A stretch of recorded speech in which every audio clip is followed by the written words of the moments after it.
मैं अभी कुछ दिन पहले एक यात्रा पे अमेरिका गया, तो मैं इससे पहली बार टेस्ला की सेल्फ ड्राइविंग कार में बैठा, लंबे मतलब करीब 1000 मील की ड्राइव की, अपने आप चलती है, कुछ कर रही नहीं है आपको। उसके आगे वाली कार का एक्सीडेंट हुआ, कार के अंदर जोर से आवाज आने लगेगी, स्टीयरिंग कांपने लगेगा, जिसका मतलब है कि भैया अगर सो रहे हो तो जल्दी से उठो, देखो कुछ गड़बड़ होने वाली है। और अब एक नया आ गया है आर्टिफिशियल इंटेलिजेंस और द मशीन इंटेलिजेंस। अभी हाइपोथेसिस चल रहा है कि will the machines defeat the human being, कई साल से चल रहा है।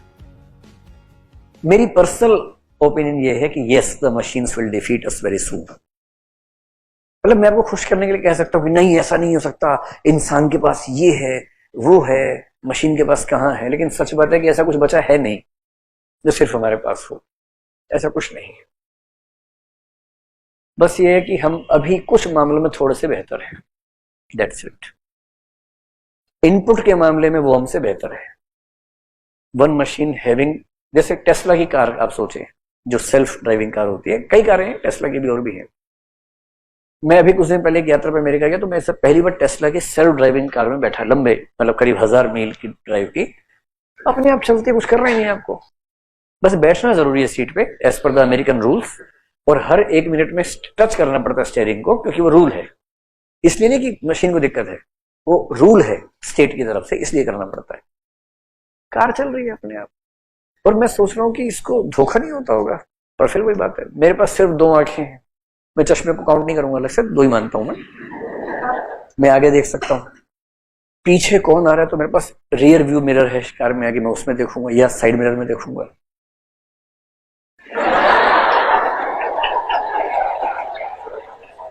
कल वाला समझ में आया लगता है, अचानक बीच में आकर बात है, ठीक है, एंजॉय करो एंजॉय करो।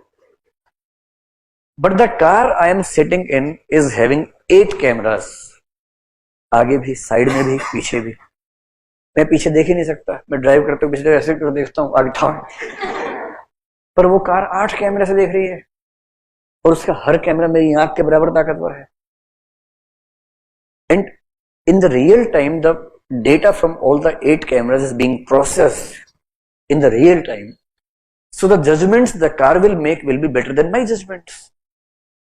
इसमें कहां कोई कहने वाली बात है। मेरे पास कान है, उसके बाद भी सेंसर्स हैं, ऑडियो सेंसर्स हैं उसके पास भी, सारा फीड किया हुआ है, सॉफ्टवेयर उसका ऐसा है, उसे ये भी पता है कि लेन कौन सी है, किस लेन में क्या स्पीड है, सारे रूल्स उसको याद है, सॉफ्टवेयर में है। उसको पता है जीपीएस से कि मैं कहां हूं, और इस स्टेट में, इस डिस्ट्रिक्ट में स्पीड का रूल क्या होता है, फीड किया हुआ पहले से, उससे ऊपर चलेगी नहीं कार, अब इतना जोर लगा लो। ह्यूमन बीइंग मिस्टेक कर सकता है, वो नहीं मिस्टेक कर सकती। कब लाइट चाहिए, कब वाइपर चलाना, सब उसको फीड है पहले से, अपने आप लाइट चलती है, अपने वाइपर चलते, कुछ नहीं करना आपको। और जैसी कोई कार आसपास आएगी एक खास डिस्टेंस के अंदर, आप चला रहे हैं पीछे से आगे साइड में, आपको नहीं दिखा, इसके सेंसर्स एक्टिव हैं, कार के अंदर जोर से आवाज आने लगेगी, स्टीयरिंग कांपने लगेगा, जिसका मतलब है कि भैया अगर सो रहे हो तो जल्दी से उठो, देखो कुछ गड़बड़ होने वाली है। मतलब कार के अंदर जोर से हॉर्न बजता है, जिसका मतलब है कि अटेंटिव हो जाओ, अलार्म बज जाता है, कुछ हो सकता है। इतनी इंटेलिजेंट मशीन है। हम तो ऐसे नहीं है, हम तो ह्यूमन बींग्स हैं, ड्राइव करते हो सो भी जाते हो, सोता भी नहीं। और एक वीडियो बड़ा पॉपुलर चल रहा है इस समय अमेरिका में, कि एक कार है टेस्ला, उसके आगे एक कार है, उसके आगे वाली कार का एक्सीडेंट हुआ, और इसने सेंसर से उस बीच वाली कार के आर पार देख के, मतलब शीशे से ही, जैसे वो एक्सीडेंट होने लगा उस कार का, थर्ड कार का, ये कार वहीं रुक गई, आगे वाली नहीं रुक पाई जो ह्यूमन बीइंग चला रहा है। क्योंकि ह्यूमन बीइंग जब तक समझ पाता कि एक्सीडेंट हो सकता है, इसने अपनी प्रोसेसिंग में समझ लिया कि एक्सीडेंट होने वाला है, और ये पहले रुक गई कार। अब आप सोचिए कि इंटेलिजेंस, अब एक ही बात बची कि इमोशंस, वो फलाना ढिकाना, वो भी खत्म। चैट जीपीटी ने सब खत्म कर दिया है। अब कोई आपको अच्छा सा कार्ड भेजे, समझ जाना चैट जीपीटी ने भेजा है, जिसने भेजा उससे लिखवाया होगा और आपको चिपका दिया। So we are at the transitional moment in the history of the universe when the human being is first time going to be defeated categorically in the logical field. हमने बहुत स्पीशीज को हराया, सबका नंबर आता है, वक्त वक्त की बात है, हमारा भी आ गया। So I have all the reasons to believe that in the near future, maybe 10, 15, 20 years, the machines and the AI will categorically defeat us. Already भी हो सकता है, लेकिन अभी उतनी अच्छी पोएम शायद चैट जीपीटी नहीं लिख पाएगा जितनी अच्छी कालिदास लिखेंगे।